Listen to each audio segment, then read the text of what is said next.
কোনো এক সময়ের কথা। জঙ্গলে খরগোশ, শিয়াল আর পান্ডা একসঙ্গে বসেছিল। আমার খুব খিদে পেয়েছে। পেটুক, তোর তো দেখছি সবসময় খিদে পায়। যাও গিয়ে জঙ্গল থেকে কিছু ফল খেয়ে নাও। আমাকে কিছু মিষ্টি বা অন্য কিছু খেতে হবে।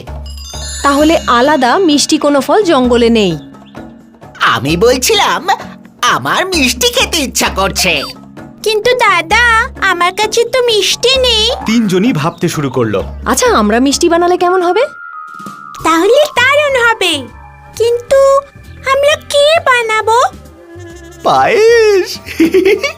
পায়েসের নাম করতেই তিনজনেরই জিভে জল চলে এলো। আমি কিন্তু পায়েস খুব ভালো বানাই।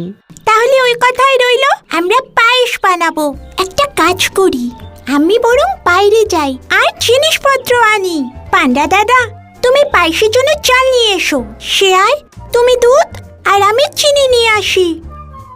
তিনজন বিভিন্ন দিকে চলে গেল।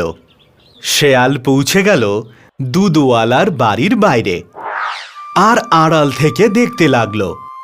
যখন দুধওয়ালা নিজের ঘরে গেল, তখন শেয়াল একটা দুধের হাঁড়ি চুরি করে নেয় আর ওখান থেকে চলে যায়। খরগোশ লাফাতে লাফাতে পৌঁছায় বানিয়ার দোকানে। তখন সেখানে কেউ ছিল না। খুব ভালো, দোকানে কেউ নেই। খরগোশ চিনি দেখতে পেল আর সুযোগ বুঝেই চিনি চুরি করে পালালো। পান্ডা পৌঁছলো ধানের ক্ষেতে আর পান্ডা কিছু ধান তুলে একটা বস্তায় ভরে জঙ্গলে চলে যায়। বাঁশঝাড়ের কাছে তিনজনে ফিরে আসে আর পান্ডা ধান ঝাড়তে থাকে আর সেখান থেকে চাল বেরিয়ে আসে। আরও অনেকটা চাল জড়ো করে। শেয়াল দুধের হাঁড়িটা ওখানে রাখে আর খরগোশ চিনি। তিনজনেই ভীষণ খুশি হয়। আর কিসের অপেক্ষা, চলো তাড়াতাড়ি পায়েস বানাই। আমি আগুনের ব্যবস্থা করছি। পান্ডা কিছু ডালপালা আর পাথর নিয়ে আসে আর সেগুলো দিয়েই উনুন তৈরি করে আর পাথর ঘষে আগুন জ্বালায়। দারুণ দাদা। এবার আমি পায়েস বানাবো। শেয়াল দুধের হাঁড়িটা আগুনের উপরে রাখে আর তারপর তার মধ্যে চাল আর চিনি দিয়ে দেয় আর একটা ডাল দিয়ে সেটা ঘোরাতে থাকে। তিনজনের নজর শুধু পায়েসের উপরেই ছিল। শেয়াল অনেকক্ষণ ধরে পায়েসটা জাল দেয় আর আস্তে আস্তে পায়েসের গন্ধ ছড়িয়ে পড়ে। তিনজনেই ভীষণ খুশি ছিল, কারণ পায়েসটা হয়ে গিয়েছিল। পায়েস তৈরি হয়ে গেছে। তাহলে অপেক্ষা কিসের? আমার কিন্তু মনে হচ্ছে যে আমাদের গায়ে খুব ময়লা জমে আছে। আচ্ছা, আমরা স্নান করে এসে তারপর পায়েস খাই। ময়লা তো আমার গায়ে আছে। তাহলে চলো নদীতে স্নান করে আসি। তিনজনই নদীর সামনে পৌঁছয়। ওরে বাবা রে, এই জল তো খুব ঠান্ডা। আমি চললাম পুকুরে স্নান করতে। তোমরা দুজন স্নান করে পায়েস খেতে চলে এসো কিন্তু, ঠিক আছে? আচ্ছা ঠিক আছে, আমরা পৌঁছে যাব। খরগোশ আর পান্ডা নদীতে ঝাঁপ দেয় আর খেলা শুরু করে। দুজনে একে অপরকে জল ছেটাতে থাকে।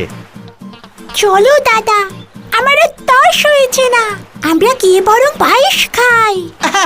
তাড়াতাড়ি চলো। দুজনে যখন পায়েসের হাঁড়িটার কাছে পৌঁছয়, তখন পায়েসের হাঁড়িটা দেখে দুজনে অবাক হয়ে যায়। হ্যাঁ, আমাদের পায়েসটা খেলো।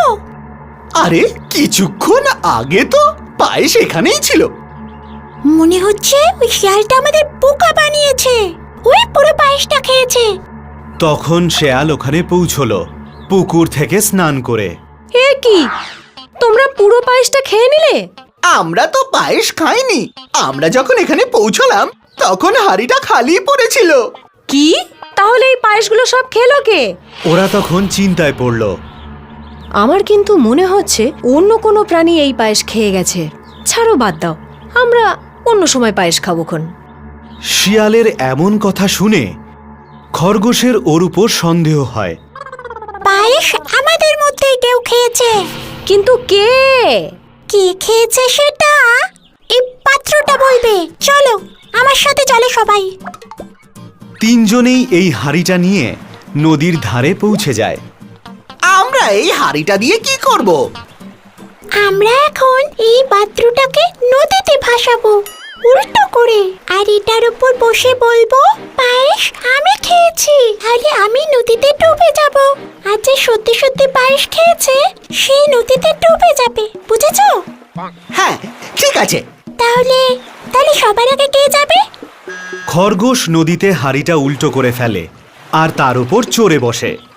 যদি আমি পায়েস খেয়ে থাকি তাহলে আমি নদীতে ডুবে যাব। খরগোশ নদীতে ডুবে যায়নি। তারপরেও বলল, শিয়াল, এবার তোমার পালা। শেয়াল ভীষণ ভয় পেয়েছিল, তবুও ও হাঁড়িটার কাছে যায় আর ভয়ে কাঁপতে থাকে।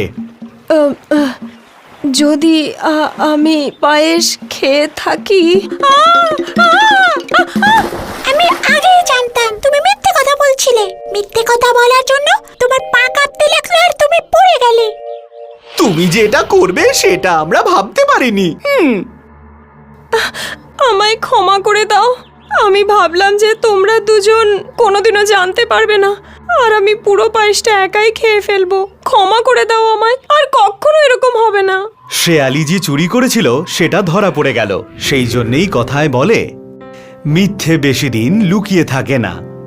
আর আমাদেরও কখনো মিথ্যে বলা উচিত নয়, আর বন্ধুদেরকে কখনো ঠকানো উচিত নয়।